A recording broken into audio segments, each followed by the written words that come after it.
Okay, let's unpack this a bit. You ever just feel like things aren't clicking, not running smoothly? Maybe it's in your own projects, maybe with a team, could even be everyday stuff. We often look for, really complicated reasons why. But what if the real key, the absolute foundation for anything working well, is actually something surprisingly simple, something maybe we misunderstand?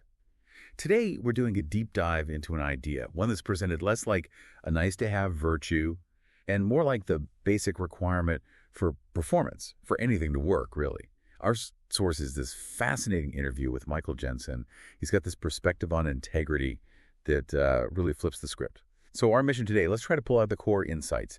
Show integrity in this different light, less being good, more just functionality, practical power. Right. And Jensen starts with a really crucial distinction. He basically says integrity is a purely positive thing. It's got nothing, zero, to do with morality. Good, bad, irrelevant here. Think of it maybe like the law of gravity. It just is. It operates. Okay, like a natural law. Exactly. Whereas morality, ethics, those are normative. They're about what's right or wrong based on some standard.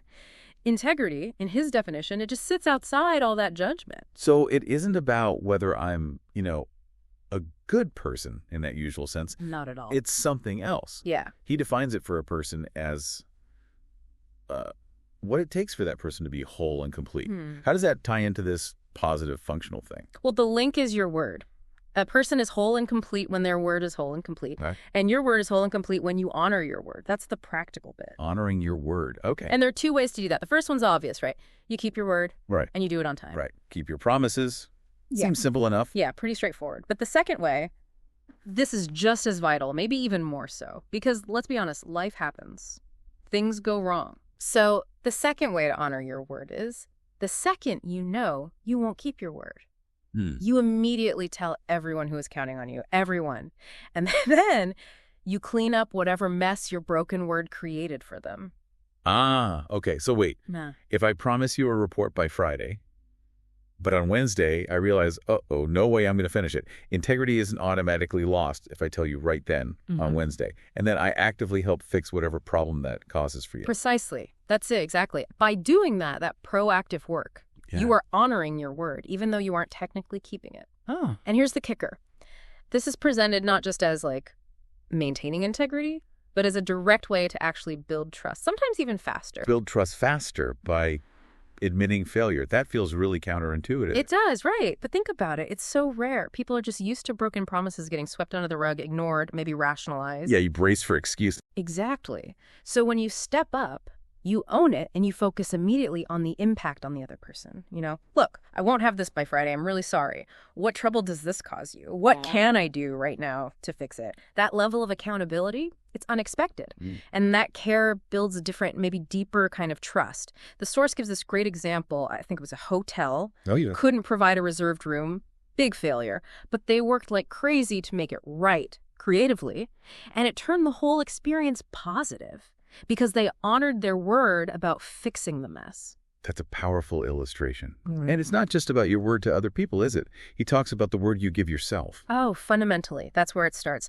To be a person of integrity, you first have to give your word to yourself that who I am is my word, and I am a person of integrity. Yeah. So when you fail to honor your word to yourself, maybe it's exercise you promised yourself, or personal deadline, it diminishes you. In your own eyes. And it creates this unworkability just in your own life. You become inconsistent even to yourself, which of course makes you unpredictable to others too. Okay, integrity as being whole, defined by your word kept or honored, even internally.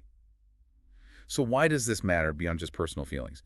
The source title is pretty stark. Without it, nothing works. Yeah, and this is where that functional impact really hits. Integrity creates workability. Think of workability as just how smoothly and effectively something functions. Its potential to work. Like an engine running well. Exactly. When integrity is missing in a person, a team, a system, even an object, workability goes down. And when workability declines, the opportunity for performance shrinks. So integrity is framed as a necessary condition. You need skills, resources, sure. But without integrity, your potential is capped. Like that example of the life vest, right? Designed for a child. If a 300-pound adult uses it, the object itself might be fine, but there's no integrity in its use. So its workability, its potential performance when you need it, plummets Perfect example. Its design, its assembly, its use all need to be whole and complete for it to work as intended. And the cost of this lack of integrity, it's often hidden. He calls it a veil of invisibility. People blame bad luck, circumstances, whatever, when the root cause is often just low integrity somewhere in the system. The source even suggests that improving integrity can unleash massive performance gains, like 100%, even up to 500%. Apparently, the Social Science Research Network focused on this and saw like a 300% jump in output. Wow. Okay, so neglecting integrity isn't just some abstract ethical failing. It has huge tangible costs. Lost effectiveness, lost performance. What about standard business stuff like cost-benefit analysis? We're always taught that's just smart thinking. Ah, yes. This is where it gets really interesting, and maybe the most counterintuitive part. Applying cost-benefit analysis after you've already given your word to decide whether you should honor it. That basically guarantees you won't be a person of integrity or trustworthiness. Wait, so I shouldn't weigh the pros and cons of keeping my promise once I've made it? No. Not if integrity is the goal. The moment you start calculating, is it worth it now? Your word becomes meaningless. It's just contingent. Based on convenience or profit at that moment, Jensen argues this is a major, major cause of failure in all sorts of systems. But you should do cost-benefit before giving your word. Absolutely. That's crucial. See if you can realistically keep it before you commit. But once you've given your word, the commitment is to honor it.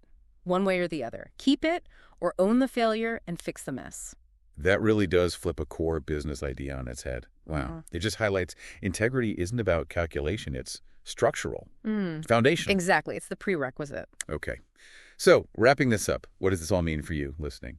This deep dive into Jensen's view, it really pushes us, doesn't it? See integrity not as some moral scorecard, but as this positive state, essential for workability, for performance, and it's all defined by how you handle your word.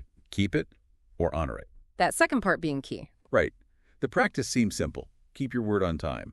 Or if you know you can't, tell everyone immediately. Clean up the mess.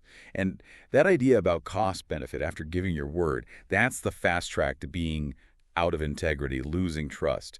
It seems it's really about lifting that veil of invisibility, seeing the real costs of low integrity, unlocking potential. And it's important to remember integrity isn't some state you finally achieve and then you can just, relax. The source describes it more like a mountain with no top. You're always climbing. Always climbing. So if integrity is this continuous climb, not some final destination, what does learning to enjoy the climbing look like for you today, right where you are now?